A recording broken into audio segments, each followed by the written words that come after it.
Hello everyone, welcome to the episode of Casual Talks, episode number 15 I guess.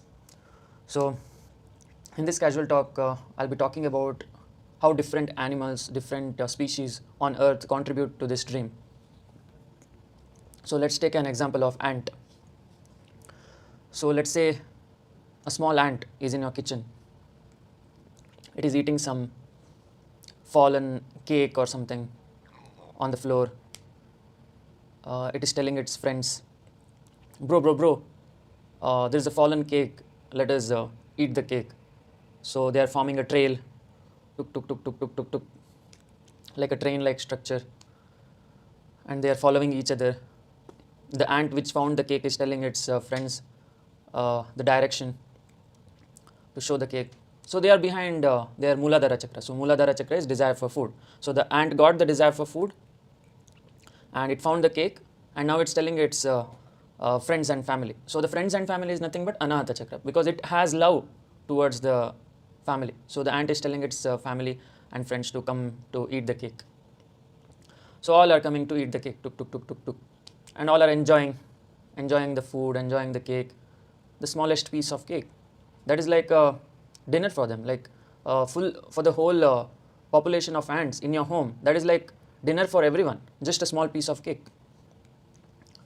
And they are enjoying, and finally you see that the owner of the house sees the fallen cake, and instead of letting them feast, what he'll do is he'll remove the cake and he'll put it to dustbin, and he'll throw the dustbin outside. So the ants will not get any cake. They will eat the remains and go back home looking for some other eatable item. And the owner also gets irritated. Owner of the house, he gets irritated that lot of ants are there in the kitchen, so he sprays them with the Mortine or some bug spray so that all the ants will get killed. So all the ants will get killed. So this is the life cycle of an ant. The ant gets killed because of humans' frustration on the world, frustration on himself, and some kind of the human has some kind of angst inside him. That is why he kills the population of ants in his home. Yeah, so you saw how the life of an ant is. Similarly, let's say a dog. Let's say a dog is a stray dog, street dog, is trying to find some food. It goes behind humans, thinking some human will feed it. So it is like barking and doing those cute eyes, or that's what dogs do, right? They show that cute eyes so that humans will feed them. So a dog is trying to show that cute eyes to some humans, and some humans are feeding it with whatever they have. If they have chips, they will just throw it on the street and the dog will eat it. Similarly, the dog will try to find food from different humans because they can't depend upon the same human, because the same human will not be there every day. So it will be always searching for food from different humans as it does not have an owner. And finally, in the search of food, maybe after 10 years of getting food from strangers, maybe in the 11th year of its lifespan, when it's crossing a road, a car comes and hits the dog, and the dog dies on the street. So that's the life cycle of a dog. Similarly, for lion there is a life cycle, for tiger, for chimpanzees, for panda. Yeah, let's take an example of panda. So a panda is in the zoo. As you know, it is an endangered animal. So it is trying to eat the bamboo provided by the humans. It is in a sanctuary type of cage. Like, it looks natural, but it has boundaries. That is the home of a panda. It looks natural with all the bamboo trees, but it is constricted. It has a boundary. So the panda feels like, okay, I'm living in some cage, but it looks natural. I don't have any option. I will enjoy my life, however, because it doesn't have any option. It can't be like, I want to live in forest. It can't do that.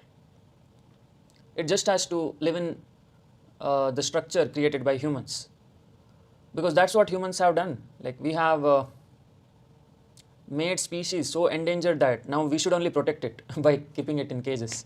So it's contradictory, but it is needed for protecting the endangered species. because in the forest, who knows, they might not get bamboo, they might be attacked by predators. So the species have reached that point of extinction, where if they are not protected, they will go extinct, and that is why it requires an artificial kind of environment full of bamboo. So it's eating bamboo, spooping, and the humans are trying to force it to reproduce. They are sending some female panda, like telling it, please have sex. But the pandas are too lazy, they don't have sex also. So that is a tough job for humans to promote their sexual activity. And pandas are like having fun, like falling from like heights, and the humans are like, bro, your species is going extinct, please reproduce instead of falling from heights and like endangering yourself. You're only killing yourself. Like, instead of that, please repopulate the earth with pandas. But the thing is, it is all written, guys. That is, the extinction of panda is already predestined, and it will happen someday in the future. So we are just trying our luck to protect them. But anyways, so this is like a life cycle of all the animals that I'm describing. What I mean to say is, all the animals are Kshirodakshaya Vishnu only. Like in the previous video, I chanted Vishnu Sahasranama. So that Vishnu Sahasranama has all the animals, species, 84 lakh species, names of humans, birds, animals, insects, everything it has. Vishnu Sahasranama has the name of all the Kshirodakshaya Vishnus. From an amoeba, from mammals, amphibians, reptiles, and everything, every name it has. So what it means is, all of us, all animals, birds, plants, insects, we contribute to this dream-like structure.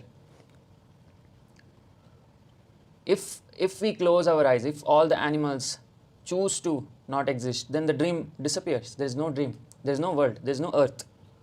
So without the dreamers, there is no earth. So earth is a dream. Everything is a dream. The whole universe is a dream. The whole physical realm is a dream.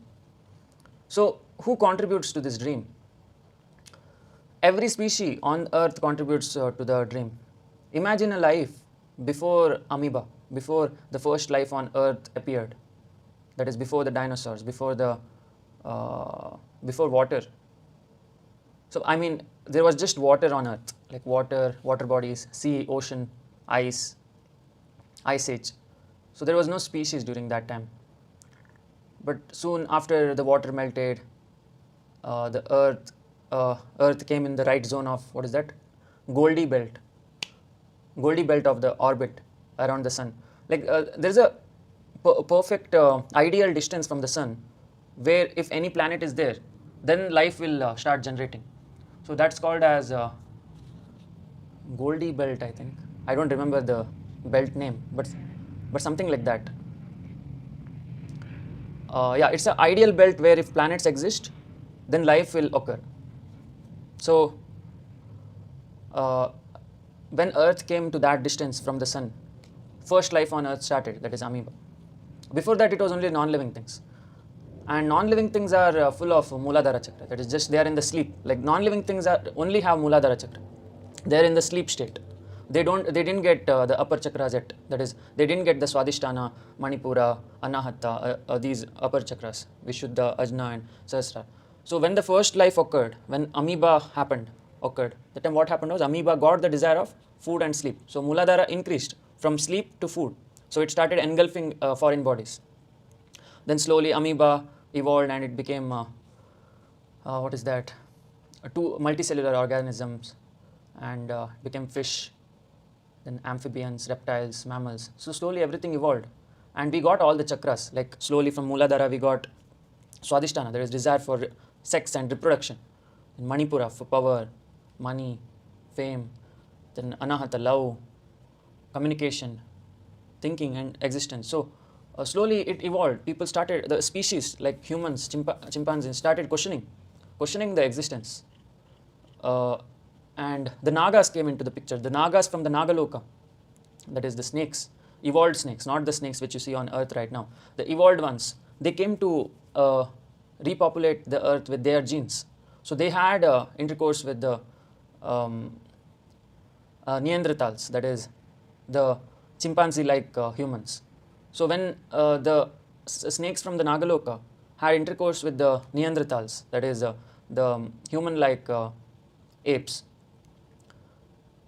humans started getting formed. So humans got the intelligence from the Nagas because the Naga Loka was already evolved, and due to which that science and the DNA structure got triggered in the chimpanzees, and slowly humans started forming. That is, humans got that backbone of the Kundalini, that is the straight Kundalini. So otherwise, all the animals on earth had flat Kundalinis. The problem with flat Kundalini is, horizontal Kundalini is, it cannot evolve beyond a point. For example, a cow, dog, chimpanzee, their backbone is tilted. So the Kundalini is tilted. That time what happens is there is no upward rise in Kundalini. There is just horizontal. So horizontal is always not recommended, because for evolving, the Kundalini must be straight. Because it has to, the soul, the consciousness has to pop out from the Brahmarandra. So in order for that to pop out from the Brahmarandra, it cannot be like this, horizontal. If it is horizontal, it will not pop out. That intense force won't be there. For example, if you see in a rocket, right, like a space launching rocket, you can't keep it flat. Like if you keep it flat, it will not go to higher dimensions. It will be flat only. It will go, maybe it will crash some building, and maybe some what to say, a building might be destroyed because if the rocket is flat. So that is why rocket always must be in vertical manner. So the fuel of the rocket is all the nuclear chemicals. So the fuel similarly, fuel of Kundalini is the Bijaksharas, the sexual energy, the energy created by the food, energy created by the ego. So all that is the fuel of Kundalini. So till the Nagas came to the Naga Loka, Nagas from the Naga Loka came to the Bhurloka. All the earth species had horizontal Kundalinis, due to which they were not able to evolve beyond certain point. That is, they were not able to get the Vishuddha Chakra. It was there till Anahata Chakra. Because see, if you see cow, dog, if you see all the animals, right, they have love. If you love them, they'll love you back. But they'll not be able to communicate because they don't have the Vishuddha, Ajna and Sahasrara in dominant manner. It's not strong in them. That is why they have only till Anahata. Till Anahata, everything is strong in them. Animals have strong Anahata, due to which they love you back very much, because they don't have the upper chakras to express love, unlike humans. So that is why after Nagas entered earth, what happened was the chimpanzees became erect and Homo sapiens were formed, that is human beings. Then humans got intelligence from other lokas. They started realizing that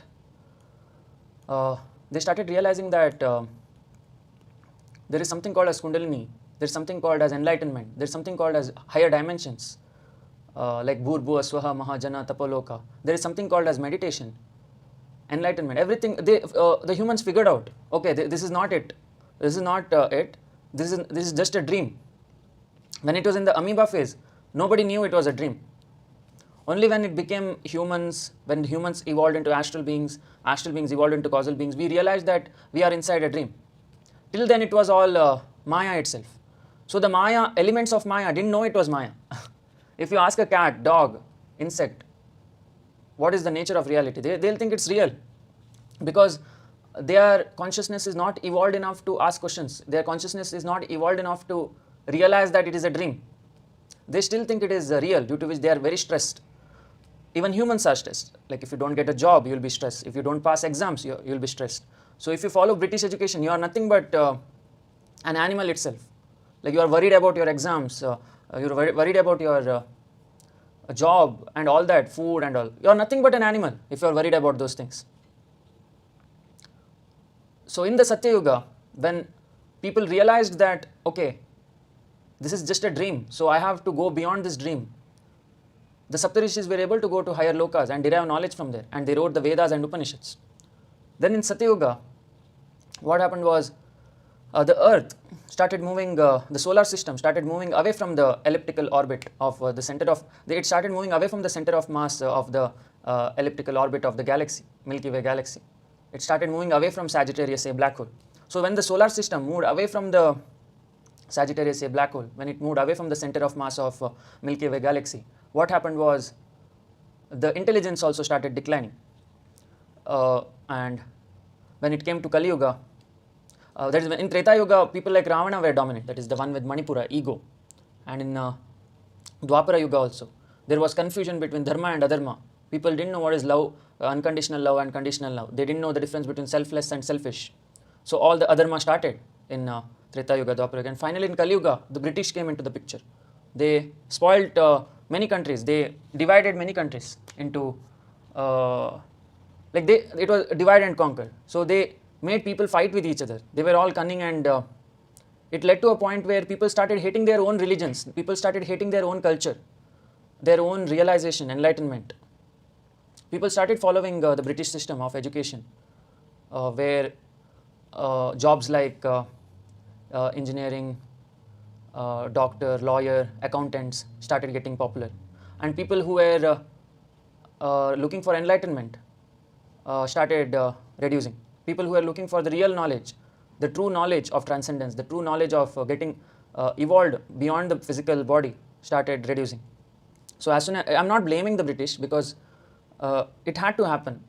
When the solar system goes away from the center of mass of Milky Way galaxy, stupid people or foolish people become dominant. The one with less intellect will start dominating the people with the more intellect, because the more intellect people will not be able to express themselves unless there is a platform like YouTube. So the intellectual people will be suppressed in the society. The one who want to transcend beyond the physical will be suppressed, because it will be more materialistic. The society will be materialistic. Or people, whoever is starting spiritual channels, will be made fun of. They'll be told that he doesn't have any job. He's doing it because he's lazy. All that remarks will be given to a person who is trying to help people transcend. So that's what's going on in the society. The people with transcendental knowledge are not able to express themselves. They are not able to open up to the public, because the public will make fun of them if they do. Similarly, that's what's going on in the society. That is, whoever is trying to promote spirituality will be made fun of. A lot of conspiracy theories will be put on them. Allegations will be put on them. And so it's all about dumb people like dominating the transcendental knowledge. Like they'll be promoting their own stuff. The materialistic people will be promoting their own stuff, like food industry, sex industry, and industry for in the name of development, they will promote all things like technology, which will only contribute to laziness. The technology will only contribute to reducing the attention span. It will only contribute to increasing the laziness. It will never contribute to increasing the knowledge, the real knowledge.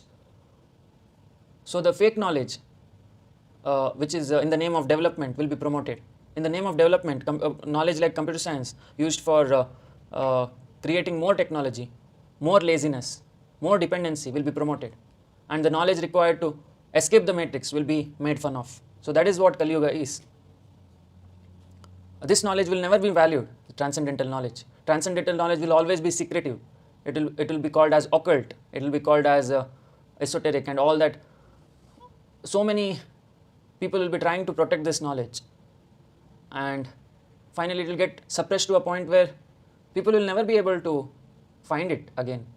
So that is why now there are spiritual channels which are trying to grow.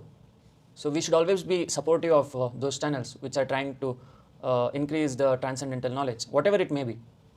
So there are stand-up comedians who will always target the spiritual people.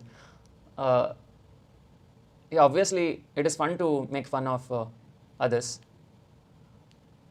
but at what expense? At what cost? If transcendental knowledge is made fun of, then who will take this seriously? Who will really try to transcend? So that is why this knowledge is getting scarce day by day. How will people evolve? How will humans evolve beyond Homo sapiens? How will humans evolve beyond the Sahasrara Chakra, beyond the Anahata Chakra? So that is why let us all protect this knowledge of transcendence. Let us do sadhana daily. and show the power of Kundalini to others, show the power of Kundalini awakening to other humans who don't believe in it. Let us spread this knowledge of Kundalini to the people who think transcendence is fake, to the people who think transcendence is not real, to the people who don't believe in astral and causal planets, to the people who don't believe that it is a dream. So whoever is trying to think that this world is real, we have to show them that other worlds exist, other planets like astral, causal exist, which are invisible to the human eyes, to the physical senses. It is only visible to the sixth sense, seventh sense, which is beyond the Ajna Chakra. So only for the people who have awakened the Ajna Chakra will be able to see those planets. So let us all spread this knowledge and never suppress it. Never. You can make fun of it, but you have to always know that it is real. Like, you can make fun of anything, but be aware that that joke must not go to an extent where people will not take this seriously. So it can be made fun of, but it always has to be taken seriously, because it works. The Bijaksharas work. The Bijaksharas will awaken your Kundalini someday. The deities like Kali, Baglamuki, Dhumavati, Bhuvaneshwari will awaken your Kundalini someday. And they exist in other realms. Maybe you are not tuned to their frequency, and that is why you are not able to see them. But eventually one day, when you are able to tune to their frequency using their Bijaksharas, you will be able to see them, just like how you see humans, just like how you see me, just like how you see your friends, family, relatives. Similarly, you will be able to see those species, those advanced beings like Kali, Krishna, Dhumavati, Baglamuki, Vishnu, etc. So tune to their frequency by doing sadhana every day. Try doing sadhana until the point where you can see other entities, where you can see other realms. Never settle, 1+. Never settle for this realm. Go beyond. So I hope this video has brought some light to your consciousness. Thanks for watching. We'll meet in the next video.